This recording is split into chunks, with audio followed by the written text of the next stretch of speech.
Hey folks, Red Labor here. I want to talk about the difference between liberals and socialists and why many so-called liberals frustrates the hell out of me. First, let's get something straight. Democrats are not socialists. President Obama is not a socialist. I wish the Democratic Party was a socialist party. I wish that President Obama was a socialist. I wish I could go and swing my political pom-poms for them. But as a leftist, I feel like that the Democratic Party apparatus just shit on people who are on the left.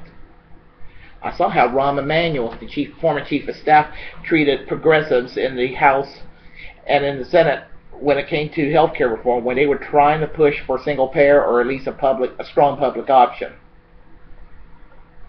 And what did the Obama administration do? They went and embraced a plan endorsed by the Heritage Foundation initially, and just mistreated those who were progressive. But here's the thing, folks. This is not new for the Democrats. I mean, since George McGovern's defeat in 1972, the Democratic Party has taken a shift to the right. They're embarrassed with labor unions. They may pay them a little bit of lip service. They may go to an AFL-CIO convention or something and pay them a little bit of lip service. But when the general election comes around, they really don't want to be seen with unions. They really don't want to be seen with anti-war folks, and they really don't want to be seen with just with many progressives. I mean, they're great on some social issues. I mean, the Democrats are great on some social issues, and those social issues are very easy to support.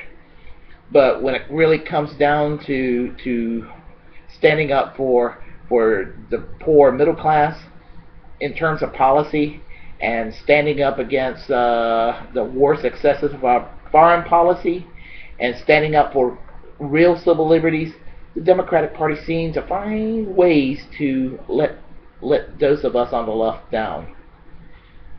And that's just the way it's always been. And so the analogy I like to use between a liberal and a socialist, there's a couple of analogies. One is that liberals will talk, socialists actually do something. And what I mean by that is liberals talk. They talk about healthcare reform, and they give us a Heritage Foundation plan, a right-wing healthcare plan, a plan that congressional Republicans were all enthused over back in the 1990s. That's your healthcare today, folks. Back in 2008, the Democrats all the major candidates are talking about supporting the Employee Free Choice Act, which will make it easier for unions to organize. All of a sudden, dead silence. I don't hear anything about the Employee Free Choice Act. They sure as hell didn't do anything about repealing Taft-Hartley and right-to-work laws. When it comes to saying, well, we're going to go and have a smart foreign policy, and we're going to try peace for a change. Troops are still in Afghanistan. Troops are still in Iraq. We might even get ourselves in a war with Iran. For Christ's sake, folks, this is what your liberals do right here. And I mean, so a liberal will say one thing, and they'll great sound bites, but when they finally are in a position where they govern, they're too scared to actually govern. Very wishy-washy folks, liberals are. British Labour Party in 1945, when they got elected, they delivered socialism. The French Socialist Party, they deliver socialism.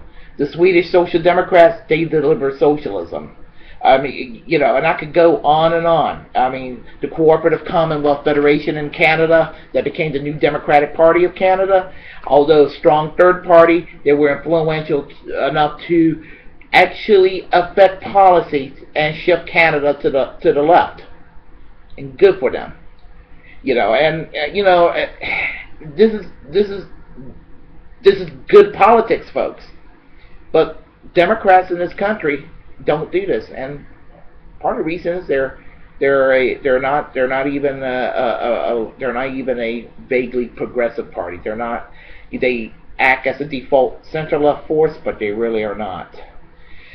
Another analogy is, let's say, in a totalitarian country. It doesn't matter whether the totalitarian country is a fascist state or if it's a communist state. As a socialist, fascism and communism are both equally repugnant. But we'll use that as an example. A liberal and a socialist are put in prison and they're sentenced to death. A liberal will be like, oh my goodness, what am I going to do? They're going to kill me, and they can't get beyond this idea. They accept their defeat so meekly. A socialist would be like, pardon my language, they'll be like, fuck no, I'm getting the hell out of here.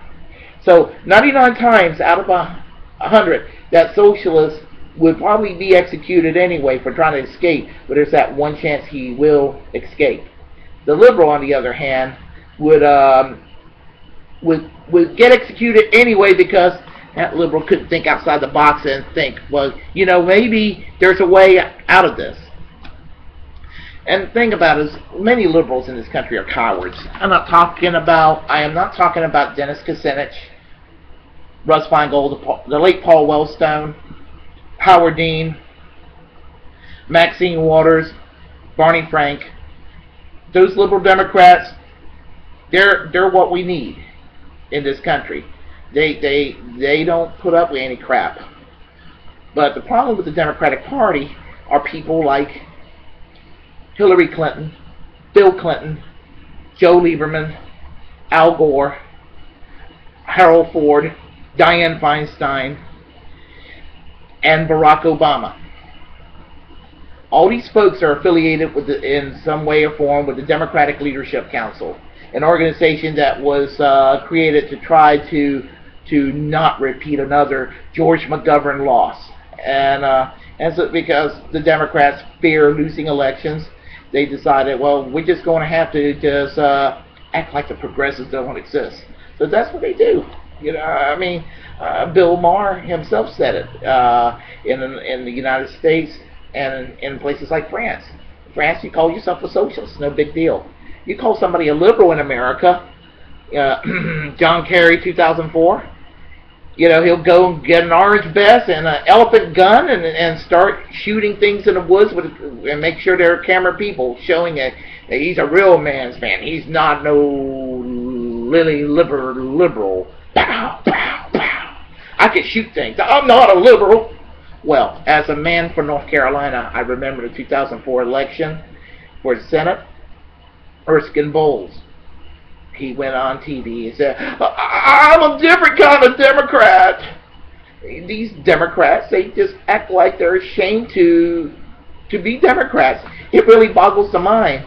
And when people like myself questions this kind of bullshit, I have people who are Democratic apologists are like, Melvin, shut your mouth. Melvin, your rhetoric is that's the kind of rhetoric is just going to make the Democratic Party weaker and it's going to cause the Republicans to win. No. Being a total wuss, a wishy-washy person, refusing to take your own side of an argument, that's what's going to lose. Is that bullshit Democratic Leadership Council, the DLC, that made it possible for Democrats to lose elections.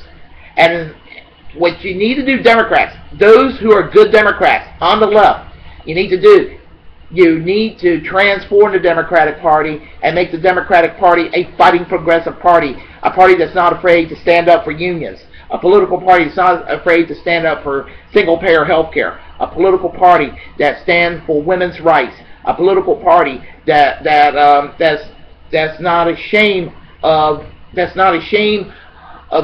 embracing racial equality, rights for immigrants, a political party that stands for human rights. That means hell no to torture, hell no to the death penalty, and hell no to stupid wars abroad. That's what a Democratic Party should be, the way conventional wisdom defines what a liberal is supposed to be. Not this wimpy politician that looks like he enjoys getting bitch slapped by Rush Limbaugh and Glenn Beck and Fox News and the Tea Party and the Christian right. And this is American politics right there, So when the Republicans beat their chest on God, gays, and guns, Democrats run for cover and they're like, and it's just like, and some of you people on the left of the Democratic Party that had this delusions of the Democratic Party must be preserved. I mean, there's no successful third party, and realignment in the Democratic Party didn't work. So why are you getting on my back when I criticize the Democrats for taking a wrongful path? I want the Democrats to do what is right. But if they can't do what is right, and when I mean what is right, I mean what is left, then seriously, I can't make an apology when I say we need a Labor Party in America. Because that is going to be really the way out. And that's going to happen when the AFL-CIO and social progressive forces decides, the Democrats are letting us down. Let's go on our own. There's nothing to lose anymore. So, my problem politically in this country is we had two conservative parties. We have a center-right party called the Democrats, and we have a theocratic militia neo-Confederate style Republican Party. That's what we have as choices.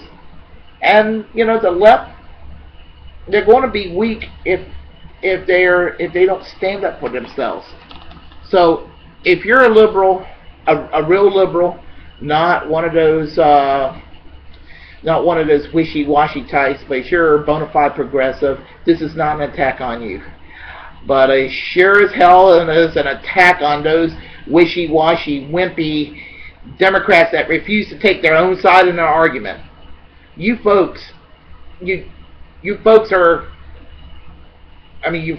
just as useless as you can be. And I'm talking about, as I said, the Democratic Leadership Council, the Joe Liebermans of this world. Democrats, stop listening to Joe Lieberman. Start listening to people like Bernie Sanders for a change. I'm serious.